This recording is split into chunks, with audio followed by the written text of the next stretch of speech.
Assalamualaikum warahmatullahi wabarakatuh. Bismillahi alhamdulillah wassalatu wassalamu ala rasulillah Muhammadin ibni Abdillah wa man tabi'ahu wa mawalah amma ba'du.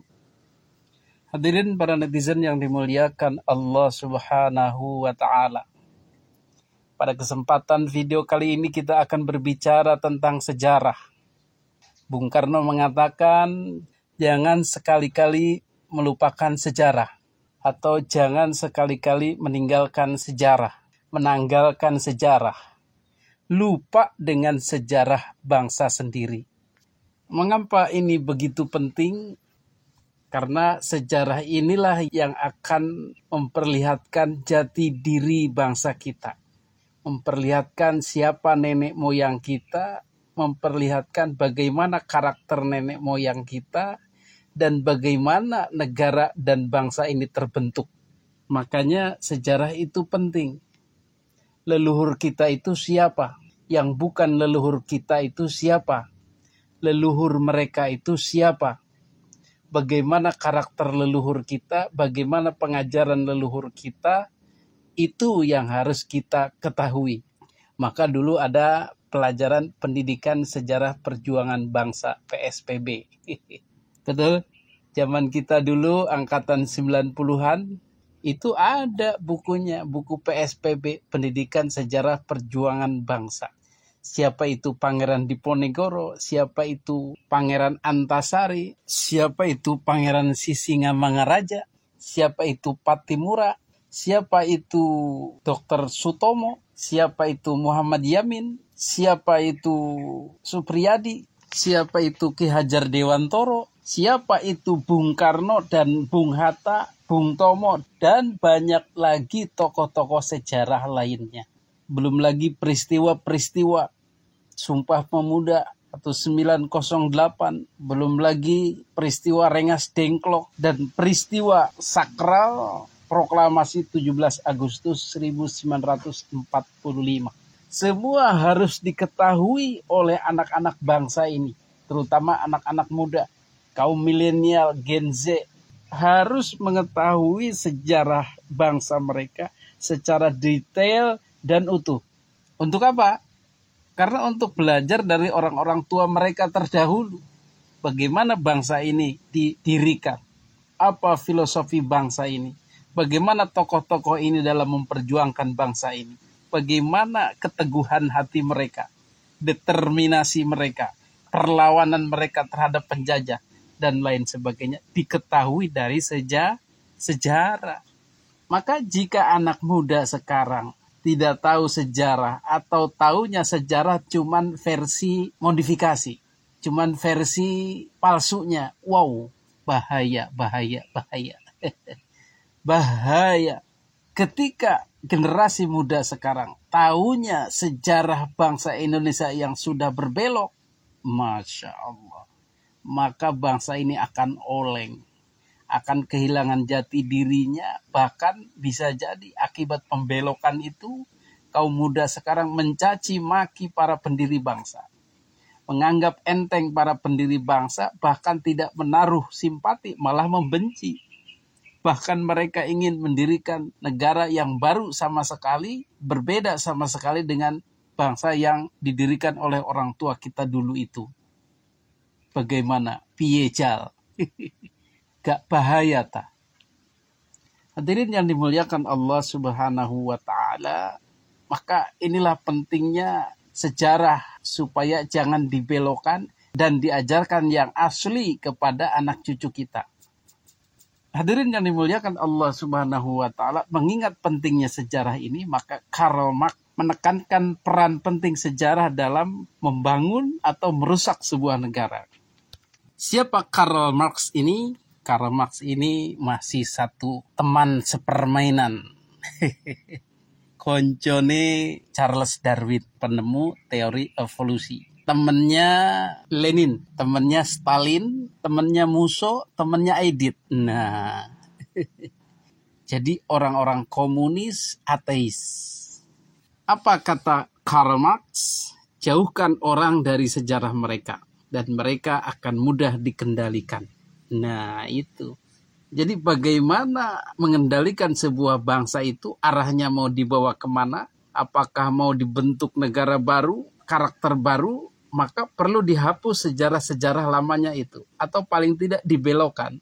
Sehingga generasi mudanya itu tidak akan pernah lagi salut, tidak akan pernah lagi simpati, tidak akan pernah lagi bangga dengan nenek moyangnya. Justru mereka akan mencaci maki.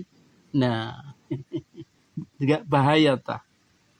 Sekarang anak-anak muda sekarang mulai banyak yang mencaci maki Bung Karno, Bung Hatta, Muhammad Yamin, Kiai Haji Hashim Asy'ari, dan lain sebagainya atas nama bangsa yang lemah.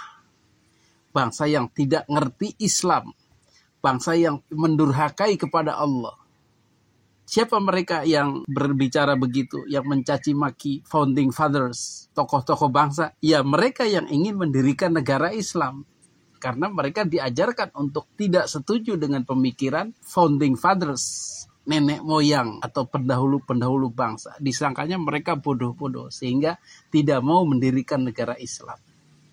Itu contoh daripada pemikiran yang sudah dibelokkan akibat buta sejarah. Akibat diajarkan sejarah-sejarah yang jelek-jelek tentang para pendiri bangsa ini. Dan mereka yang berpikiran seperti itu akan mudah dikendalikan. Betul itu Karl Marx itu. Mereka akan sangat senang jika diajak mendirikan negara Islam yang baru, yang sama sekali berbeda dengan Indonesia, dengan bangsa Indonesia yang sudah terbentuk ini. Inilah contoh dikendalikan itu. Padahal orang-orang yang berkepentingan untuk mendirikan negara Islam itu yang sama sekali baru berbeda dengan negara Indonesia, itu punya kepentingan. Mereka mudah mengendalikan anak-anak muda ini. Hadirin yang dimuliakan Allah Subhanahu wa Ta'ala, bagaimana hubungannya dengan Ba'alwi?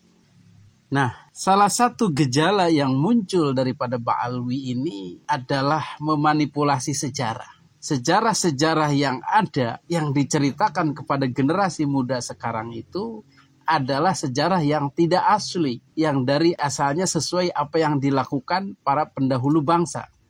Jadi mereka secara sistematis dari tahun ke tahun, dari generasi ke generasi, dari panggung ke panggung, dari buku ke buku, dari medsos ke medsos lainnya, bercerita tentang sejarah versi mereka sendiri. Baik itu sejarah kedatangan Ba'alwi, maupun sejarah interaksi Ba'alwi dengan rakyat Indonesia, ataupun sejarah yang berkenaan dengan pendirian negara Republik Indonesia.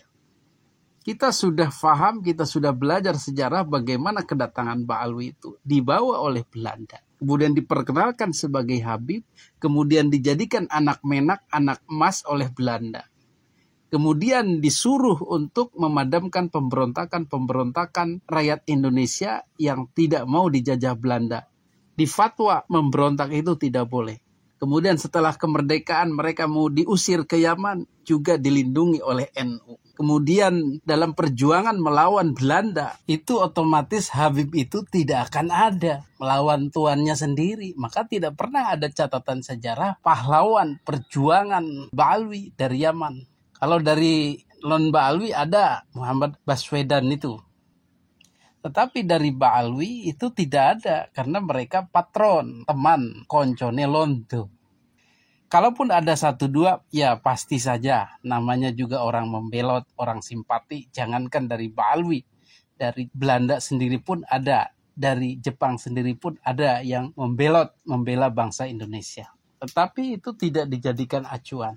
Tetapi oleh Ba'alwi ini terus dikampanyekan bagaimana peran-peran Ba'alwi ini sangat penting dalam kemerdekaan Indonesia. Sangat penting dalam kelahiran dan pertumbuhan negara Republik Indonesia. Maka tokoh-tokohnya dibuat Ba'alwi, yang berperan sebagai pahlawan dibuat Ba'alwi. Makam-makam para wali, para pejuang-pejuang itulah dari Ba'alwi dan lain sebagainya. Inilah namanya distorsi sejarah.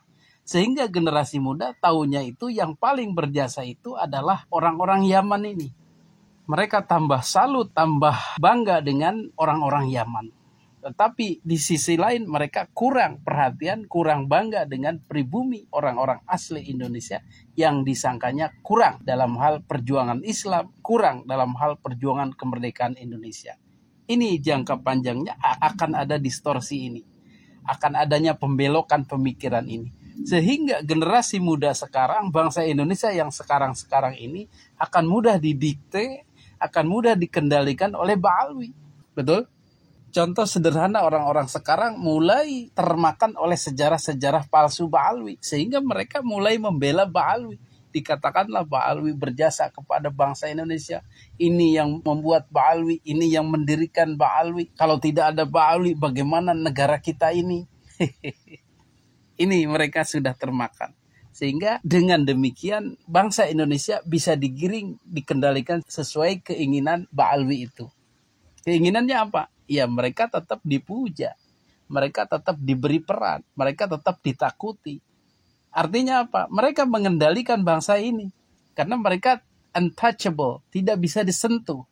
Enggan menyentuhnya, malas menyentuhnya, malas membicarakannya, malas mengotak-ngatik kehidupannya. Itu hasilnya. Sehingga orang sekarang ya cuek-cuek aja, diam-diam aja, acuh tak acuh saja, bahkan cenderung membela Ba'alwi. Di tengah dalam tanda kutip penjajahan spiritual mereka, orang-orang sekarang adem ayem saja, gak bahaya tak. Itulah pentingnya kita mengembalikan, merestorasi sejarah kita ini agar sesuai dengan aslinya, agar bersih daripada pengaruh-pengaruh Ba'alwi ini. Inilah arti perjuangan kita, inilah jihad kita dalam membela bangsa ini dan membela agama ini. Mudah-mudahan kita dikuatkan. Hadanallahu wa iyyakum ajma'in. Wassalamualaikum warahmatullahi wabarakatuh.